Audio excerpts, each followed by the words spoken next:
ശ്രീകൃഷ്ണ ജ്യോതിഷാലയത്തേക്ക് അവർക്കും സ്വാഗതം. ഡിസംബർ 15 തൊട്ട് 30 വരെയുള്ള ഒരു 15 ദിവസത്തെ ഫലമാണ് പറയുന്നത്. ആ 15 ദിവസത്തിൽ മീനൻ രാശിക്കാർക്കുള്ള ഫലമാണ് പറയുന്നത്. മീനൻ രാശിക്കാർക്ക് ജന്മത്തിൽ തന്നെ, അതായത് മീനൻ രാശിക്കാർ പൂരോട്ടാതിൻ്റെ അവസാനത്തെ കാൽഭാഗവും ഉത്രട്ടാതി രേവതിയും കൂടി ചേരുന്ന രാശി മീനരാശി. മീനൻ രാശിയിൽ സഞ്ചരിച്ചുകൊണ്ടിരിക്കുന്ന രാഹു 2ാം ഭാവത്തിൽ അനുകൂല ഭാവത്തിൽ നിൽക്കുന്ന വ്യാഴം, 7ാം ഭാവത്തിൽ അനുകൂലമല്ലാത്ത ഭാവത്തിൽ നിൽക്കുന്ന കേതു, 8ാം ഭാവത്തിൽ അനുകൂല ഭാവത്തിൽ നിൽക്കുന്ന ശുക്രൻ, 9ാം ഭാവത്തിൽ സ്വക്ഷേത്രത്തിലാണെങ്കിൽ അനുകൂലമെങ്കിലും സ്വക്ഷേത്രത്തിൽ നിൽക്കുന്ന ചൊവ്വ, 10ാം ഭാവത്തിൽ ഗുണഭാവത്തിൽ അനുകൂല ഭാവത്തിൽ നിൽക്കുന്ന സൂര്യനും ബുധനും, 12ാം ഭാവത്തിൽ ശനിയാണ്, 7 ശനിയാണ്. പക്ഷേ എന്നിരുന്നാലും നിങ്ങൾക്ക് കഴിഞ്ഞു പോയ കുറേ മാസങ്ങൾ വളരെ ഞെരുക്ക് പിടിച്ച ഒരു സമയമായിരുന്നു. മാനസിക പിരിമുറുക്കം, സാമ്പത്തിക ഞെരുക്കടി, കുടുംബത്തിൽ പ്രശ്നങ്ങൾ, സന്താനങ്ങളെ കൊണ്ടുള്ള ബുദ്ധിമുട്ടുകൾ, കടബാധ്യതകൾ കൊണ്ടുള്ള ബുദ്ധിമുട്ട്, രോഗാദ്യങ്ങളെ കൊണ്ടുള്ള ആശുപത്രിവാസം, ജയിൽവാസം, അതുപോലെ പോലീസ് സംബന്ധമായിട്ടുള്ള കേസുകൾ, പോലീസുകാരുടെ പൊറുതിമുട്ടലുകൾ, കടബാധിതന്മാരുടെ പൊറുതിമുട്ട്, ഇതിൽ നിന്നെല്ലാം മാറി കുറച്ച് റിലീഫ് വരുന്ന ഒരു സമയമാണ് കാണുന്നത്.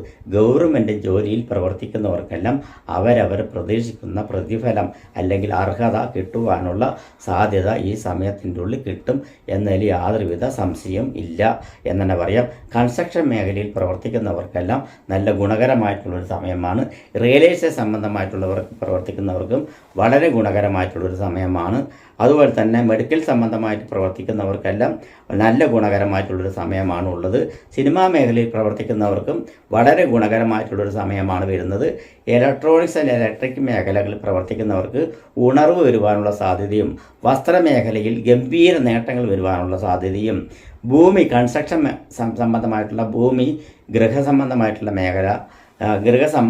മേഖലയിൽ പ്രവർത്തിക്കുന്ന കെട്ടിട നിർമ്മാണം, അതുപോലെ തന്നെ കോൺട്രാക്റ്റ് നിർമ്മാണം, എൻജിനീയർസ് സംബന്ധമായിട്ടുള്ള വർക്കുകൾ, സിവിൽ സംബന്ധമായിട്ടുള്ള വർക്കുകൾ, അതുപോലെ തന്നെ ഗവേഷണ സംബന്ധമായിട്ടുള്ള വർക്കുകൾ, മെഡിക്കൽ സംബന്ധമായിട്ടുള്ള വർക്ക് എന്നിവേണ്ട എല്ലാ കാര്യങ്ങൾക്കും ഇതുണ്ടാവും. വിദേശകാര്യ ജോലിക്കെല്ലാം ഒരു തീരുമാനമാകും.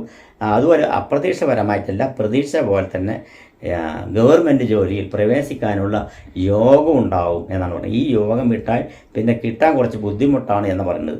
അപ്പോൾ ഏകദേശം നിങ്ങൾക്ക് ജനുവരി 2ാം തീയതിക്കുള്ളിൽ എന്തായാലും കിട്ടുവാനുള്ള സാധ്യത കൂടുതൽ, ലിസ്റ്റിൽ ഉണ്ടെങ്കിൽ കിട്ടുവാനുള്ള സാധ്യത കൂടുതലായിട്ട് തന്നെ കാണുന്നുണ്ട്. 12ാം ഭാവത്തിൽ 7 ശനി നടന്നുകൊണ്ടിരിക്കുന്നുണ്ട്. അത് കാരണം ശനീശ്വരനെ പ്രീതിപ്പെടുത്തണം എന്നാണ് പറഞ്ഞത്. ശാസ്താവിനെങ്കിൽ നീരാഞ്ജനവും നെയ്വിളക്കും രണ്ടും ചേർത്ത് ചെയ്യുന്നത് കൊണ്ട് കുറേ ഗുണങ്ങൾ കിട്ടുവാനുള്ള സാധ്യതയുണ്ട്. ഭാഗ്യസൂക്തം ഇടയ്ക്കിടയ്ക്ക് ചെയ്യുന്നതുകൊണ്ട് ഭാഗ്യ കടാക്ഷങ്ങൾ വന്ന് ചേരുവാനുള്ള സാധ്യതയുണ്ട്. വിവാഹ കാര്യങ്ങൾ നടക്കാൻ വൈകിക്കൊണ്ടിരിക്കുന്നവർക്കെല്ലാം കുറച്ചൊരു കാലതാമസം നേരിടേണ്ടി വരും തന്നെ പറയാം. ഉടനെ വിവാഹം നടക്കാൻ ഇത്തിരി ബുദ്ധിമുട്ട് കാണുന്നുണ്ട്. അതിന് കുറച്ചും കൂടി കാലതാമസം നേരിടേണ്ടി വരും. എന്തായാലും വിവാഹം നടക്കും എന്ന് പറയുന്നില്ല, വിവാഹം നടക്കും, കുറച്ച് കാലതാമസം നേരിടേണ്ടി വരും എന്നാണ് പറയുന്നത്. ഗവേഷണ മേഖലയിൽ പ്രവർത്തിക്കുന്നവർക്കും ക്ഷേത്ര സംബന്ധമായിട്ടുള്ള മേഖലയിൽ പ്രവർത്തിക്കുന്നവരും ഗുണകരമാണ്. രാഷ്ട്രീയത്തിൽ പ്രവർത്തിക്കുന്നവർക്കെല്ലാം വളരെ ആശ്വാസം കിട്ടുന്ന ഒരു സമയമാണ് ഇപ്പോൾ ഉള്ളത്. ഗുണപരമായിട്ടുള്ള നേട്ടങ്ങൾ നേടി വരുന്ന ഒരു സമയമാണ് രാഷ്ട്രീയക്കാർക്ക്. സിനിമാ മേഖലയിലുള്ളവർക്കും പ്രൊഡ്യൂസർമാർക്കും ഗുണമേന്മകൾ വരുവാനുള്ള സാധ്യതയുണ്ട്. ഉദ്ദിഷ്ട കാര്യങ്ങളെല്ലാം നടക്കും എന്ന് തന്നെ പറയാം. ഭവന നിർമ്മാണം എന്തായാലും പൊടിക്കും എന്നുള്ള യാതൊരുത്തില്ല. ആഡംബര ഭവനമാണോ, പുതിയ വാഹനങ്ങളെല്ലാം എടുക്കുവാൻ ഈ സമയം പറ്റിയതാണ്. വാഹനങ്ങളെല്ലാം ബുക്ക് ചെയ്തിട്ടുണ്ടെങ്കിൽ അത് നിങ്ങൾക്ക് ഇതുവരെ കിട്ടിയിട്ടില്ലെങ്കിൽ അത് ഈ സമയത്തിൻ്റെ ഉള്ളിൽ കിട്ടാനുള്ള സാധ്യതയുണ്ട്. ഗൃഹപ്രവേശത്തിനുള്ള യോഗം കാണുന്നുണ്ട്, പുതിയ വാഹനത്തിനുള്ള യോഗം കണ്ട്, പുതിയ വസ്ത്രത്തിനുള്ള യോഗം കണ്ട്, ഭക്ഷണത്തിനുള്ള യോഗം കണ്ട്. ചുരുക്കി പറയുകയാണെങ്കിൽ ഈ 15 തൊട്ട് 30 വരെയുള്ള കാലം മീനൻ രാശികൾക്ക് വളരെ ഗുണകരമാണ് എന്ന് തന്നെ പറയാം. നമസ്കാരം.